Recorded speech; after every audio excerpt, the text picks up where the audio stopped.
Hi, hi, hi, hi, hi. Oh no. People like the tiles in it. Come on, Simon. There you go. Give them what they want. Phallic cacti and tiles.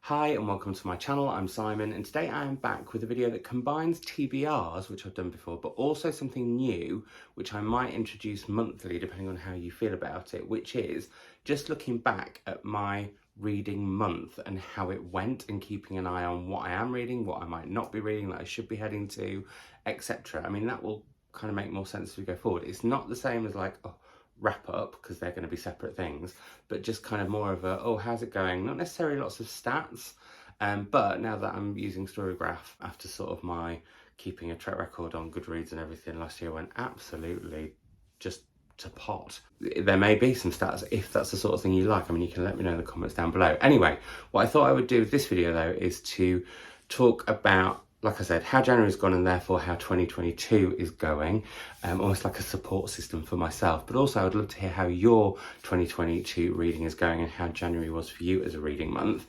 And then talk about, now that I'm reading more to prompts, some of the books and some of the prompts that I've got for February, and so what might be appearing. As I'm recording this, it is Monday the 31st of January and I've almost finished a book, so I want to get that done, and then then I literally will have finished 12 and a quarter books, because actually at the moment, in fact, let's not do the math, that's not what we're here for, we're all about words. I've just got addicted to Wordle, but moving on. This video will go live on February the 1st, so if you are celebrating Chinese New Year and the Lunar New Year, happy New Year to you. Anyway, before we get to the TBR, some definite titles and some potential titles, let's have a chat about January 2022 as a reading month in general. So I read 12 and a quarter books. To Paradise I'd read much of. It doesn't feel like it kind of counts, but I guess it kind of does. And 12 is a really nice number, I think, for me, because that's like roughly 3 a week, which is doable. I mean, last year it was at some points excessive and people going, how do you read so much? And I have to say, because when I have reading for work, I work 3 days a week on a kind of proper job, if that makes sense, which is one where I have to turn up like 9 to 5, it's not freelance, etc. And the other days in the week, I can kind of do as I want and like freelance as and how it fits in. And the idea was for me to do this a couple of years ago, actually, but then the Panda Pop came and I ended up being much appreciative of being able to extend my proper job, as I guess I call it, hours, because financially it would have been crippling freelance. I've always intended that I would sort of slowly go more and more freelance, and this is the case this year. I'm doing 3 days a week until July, and then I go up to 4 days a week. Anyway, so I always have like now 2 days that I can do for freelance, plus it gives me 2 days to actually just chill and have time off and do things with people. I mean, imagine. Anyway, so 12, nice number. The only thing I'm a little bit annoyed at myself about is I didn't really do an audiobook. I tried one, which I'm going to probably read maybe next month. I'm hoping to head to more audiobooks because I do love them, and I haven't read any non-fiction. So that's a bit of an issue, because I did want to read at least one non-fiction book a month, and I don't think I've read any crime. Now my wrap-up will be coming separately, so I'm not going to talk about like the first book I read in the year and how, basically I'm very sort of superstitious about it and feel like the first book that I start in a new year and read in full is kind of going to be reflective of the year to come. So you'll have to wait for my first wrap up for thoughts on that and all of the other books that I read. But yeah, I didn't read any non-fiction, and I don't think I read anything in translation. Oh no, I did. I read one book in translation, but that's not enough. And I did find an absolute new favourite book, which you will know about. There's a video that I did, which I'll link down below on it in case you don't know what it is and you want to find out. That's my thoughts on that. I'd love to know how your reading's gone on. The light has just absolutely done me over, hasn't it? Look at that. Sorry, this new position, I haven't gauged what timing and what lighting works. So I think we're just going to have to go with me being a little bit darker in the background, being a little bit lighter for a little bit. So anyway, yeah, that was kind of January. And if there's any specific statistics that you would like to know, if I do this monthly and you would like me to do this monthly, yeah, let me know in the comments down below. As always, I love having a chat with you in the comments down below. So coming to February then, I have got some prompts here and also some books that I need to read for events and stuff. So one of my prompts changed last month. I had originally asked for all of you to let me know in the comments back on a previous video of where you were, and I would try and sort of read around the world based on where a lot of you were, but a lot of you were in very similar places. And because I want to read around the world more, I changed that into, at the end of one of my vlogs recently, I said, right, can you let me know what country you would most like to go to? And that is where I read from. And so I created a TBR jar. I think they're all there. Can you see them? There they are. I was trying to point actually at the screen there. The prompt that I picked from the jar for February is Germany by Rachel S. Now, I have a couple of options for this. I haven't decided what they all are, and the reason for that is, as I said, I want to have a bit of a whim reading, so I don't want to decide every definite book, because also there's a couple of books that could fit that prompt that could also make quite interesting theme reading vlogs and get me to read through my shelves in a different way. So there's that one, but I have 5 options for my 1 word prompt. Last month the word was captivity, and you'll find out what book I read for that in my wrap up. This month it is creepy, thanks to, can't speak, creepy, thanks to Sue H. I get my patrons to vote on this, and I have 5 books that they will currently be voting on as this goes live, and I thought I would share them to you. They're all here, and those are, I've tried to take one off like all the different shelves that I want to get to. So Come Closer by Sarah Grant is on my paperback shelves. It came out last year, or was republished last year. I feel like it was a rediscovered classic. I might have made that up, I'm not sure. I'm trying to look and see what the copyright date is. 2003, so yeah, it must have been published before. Anyway, I've heard it's very creepy, set in an apartment in New York, I think. So yeah, and as this goes live, it'll be the next month rather than 2 months till I go to New York, so that's very exciting. Then I have The Need by Helen Phillips. Heard this is very, very creepy. I mean, it's creepy enough as it is. I can't remember what this one's about. This is a potential one, and by the time this goes live, I'll know what the blurbs are, because I'll have put them on my Patreon post so that people can vote. If you want to be one of my patrons, no pressure, links down below. I Hold a Wolf by the Ears by Laura Vandenberg. This is a collection of short stories. I only read 1 short story collection in January, and I would like to read a lot more throughout the year. So this is something that I'm really, really keen to get to, like, as a short stories aren't a genre, are they? But you know what I mean. This one is meant to be really, really creepy. I know Jalen at the Bar in the Bookcase really, really loved this. I just love that cover as well. So, and I don't have any favourites. This, I'm not giving anything away when I go through these. A recent addition that you won't have seen yet, because I haven't done my January book haul part 2, is Dog Park by Sophie Oxenen, and I absolutely loved Purge by her. I have then collected all of her books and not read any of them. This sounds creepy-ish, but creepy in a kind of different way than just like horror, making you feel a bit like any creaking in the house as you're reading is going to possibly be something, I was going to say demonic, that's quite dark, but supernatural, let's go with. A woman is sat and then on a bench in a park, and then another woman sits next to her and she looks, and it's a woman whose life she's ruined. That intrigued me enough, but I don't know how creepy that one is. I think it's unsettling probably more. Anyway, then we have Mexican Gothic by Sylvia Marino Garcia, who I've been meaning to read for ages. And so Mexican Gothic in the title, that's generally quite creepy. And it came up when I looked up creepy books. So those are those 5, and one of those I will be definitely reading, but possibly more than one. Who can say? It depends what goes on with my reading, because there are a few little themed vlog ideas that I've got. Like there's one where I'd really like to, like, say, read a book, and then whoever's quoted on that book, I'll head to one of their books and then sort of do that sort of almost like blurb trail, I guess. And also I really want to read some of the booktubers I love. So I don't like the term favourite, because if you're not included in a favourite, it feels crap. So I'm going to say some of the booktubers I really, really love. I might do it. I was thinking about whether I should do booktubers under a certain amount of subscriptions so that I can highlight them and then send people off in their direction. What do you think? Let me know. Or would you just like it to be lots of the booktubers that I just love? Sorry, that was a little tangent into videos that I would like to make in February, which I guess does in some ways, well, in a lot of ways may impact my TBR. But going back to prompts, so yeah, 1 word prompt creepy. Those were the 5 potential books Patreon will vote on. Germany, whim, lovely. Then one of the other prompt jars is or the third prompt jar is books from my paperback shelves and my import shelves, because they're the ones that I want to concentrate on sort of really whittling down if I can.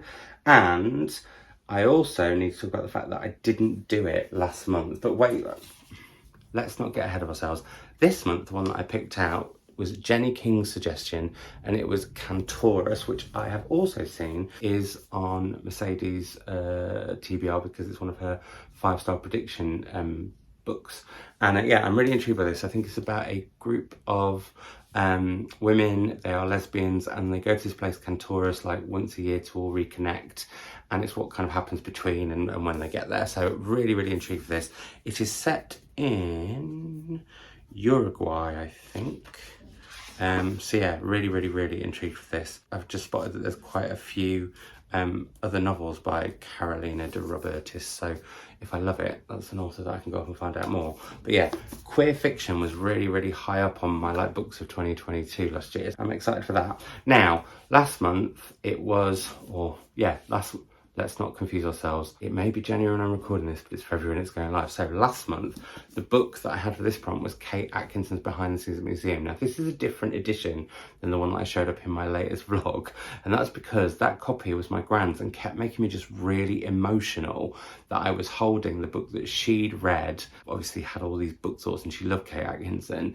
And yeah, it was just getting me too emotional. So I saw this in a charity shop and I was like, right, I'm going to read that edition. I have to say, I like the font more in these editions too. But hopefully that will have a tiny bit of removal so that, I don't know, I think it's because I can't speak to my gran about it and what she thought about it. And so that just felt really bittersweet and emotional and whatever. And because if I don't do a prompt, I then have to take another prompt out of that jar for the next month, and the recommendation was from Julie Wone, and it was The Party by Elizabeth Day. Now, I'd actually wanted to read Elizabeth Day. I read and loved Magpie last year, and I've read How to Fail and Philosophy, and loved those. I was going to plan on going back to the beginning and working forwards, but actually now that I've got this one, I think I'm going to go in backwards order, because when I saw Fee Glover and Jane Garvey last time, and we'll come back to them in a bit, Jane was raving about Paradise City, which was Elizabeth's third novel, or is Elizabeth's third novel, sorry. And so that's the one before this one, so I might do it in that order and see how I get on. I'm so sorry about the lighting. This is what happens when you've got new spaces to film in. Now, my mum's prompt for me last month, I haven't got it in front of me, was to read a book with the protagonist with my name in, and I read a book with a character with my name in, and my mum thinks I was cheating. So I need to read Susan Hill's The Betrayal of Trust, because it's about Simon Sorella. This is the series of crime novels that she does with Simon as the protagonist. And so yeah, so that's going on to the TBR. I don't know if I'll film my reading of this because it's the 6th in the series. How interested are you in that? I don't know.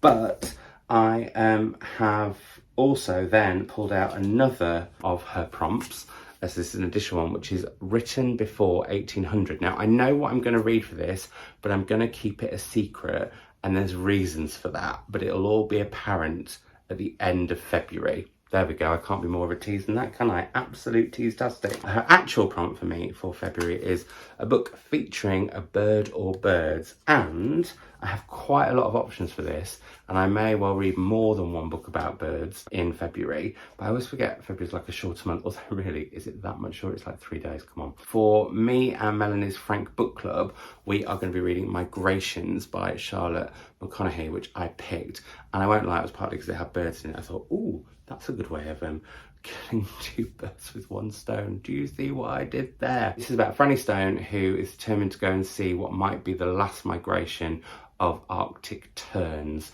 as they go to Antarctica. And as she's on this voyage, and it is set on a boat, and I am not renowned for liking books on boats, but I think I'm going to like this one because I loved The Island of Missing Trees so much. I want to read loads more nature books over the forthcoming months. And as she's on this boat, her past kind of comes to the fore, and we follow on from there. So really intrigued. I was initially like, oh, isn't it short? How cool. And then I was like, oh, let's look at the size of the font, shall we? Quite small. And then I have some books that I am going to either read or reread for events. So hopefully I'll have some Hanya Yanagihara event news coming soon. I am going to be back with the aforementioned Fee Glover and Jane Garvey for the final event for the Did I Say That Out Loud tour that was postponed from last year because of Panda Pop to February. So I may listen to this on audio again, because I loved reading it, but I blinking loved listening to it on audio with all of the asides and everything that came from Fee and Jane. It was brilliant. And I have an event on Thursday, and I need to get started on this one this book for it, because I'll be talking to Rosie Andrews, author of The Leviathan, which is her debut and is quite witchy and spooky. So I mean, I could have included it in the creepy selection, but I thought that was cheating a little bit. But maybe actually that would have been a good way of, like, again, hitting two birds with one stone. Is it hitting two birds with one stone, or killing two birds with one stone, or something two birds with one stone? Anyway, that cover is mesmerising, isn't it? And I've just seen the Waterstones edition on the internet, and it's ridiculous. The sprayed edges are ridiculous, or as Kira Milward called them in a post about her amazing looking new book earlier today, Spreadges. Really intrigued for this one, and yeah, looking forward to chatting to Rosie about it. I've got some long train journey, so I'll definitely get it done before the event on Thursday, although I have realised with work reading, and it's something that I did spot in January, I don't want to read too far ahead of an event because then I feel like I'll forget everything. But at the same time, sometimes I read so close, it is cutting it so fine. That also happens with book clubs, which is why me and Melanie didn't do a January book club for The How, because it's one where you have like little tasks that you have to work on as you're reading it, by Ursula Daly Ward. And yeah, Melanie knows me well enough that she knows that I will sort of finish the book probably the morning before we film, and you can't do that with one where you've got things to do, so we'll postpone that to later on. So there we go. So that's sort of the plan. Like I said, on top of that, maybe some booktubers' favourite books. I might do that theme vlog about going from one book and then whoever has blurbed on it, picking one of those people, heading to that and carrying on that train. Also, depending on what my patrons pick from the creepy titles, there's a couple in there that might inspire other reading vlogs, themed reading vlogs. So yeah, I'm quite excited about it. And what's really nice with it all is it's all from my bookshelves, and I'm not allowed with the prompts to buy a book for a prompt. Well, I suppose I bent that rule a little bit when Migrations is a book I bought for book club, but anyway, hopefully that was a good video. Sorry about the lighting, I need to get the measure of this better going forward. Depending on when I'm travelling and stuff, I don't know whether my next video will be on Thursday or Friday, but there will be one around then. But in the meantime, in the comments down below, let me know if you would like a monthly sort of look back and thoughts on the previous month, and then my TBR based on prompts like this video, or whether you'd rather I just did what books are going to be like my TBR choices from the prompts in my sorting the shelves videos, which I might call sorting the shelves and picking the prompts, if that's what you prefer. Wow, that felt like I was doing some sort of tongue twister. Anyway, I will speak to you all soon. Like I said, if you're celebrating, have a very happy Lunar New Year. And yeah, I'll speak to you all soon. Bye.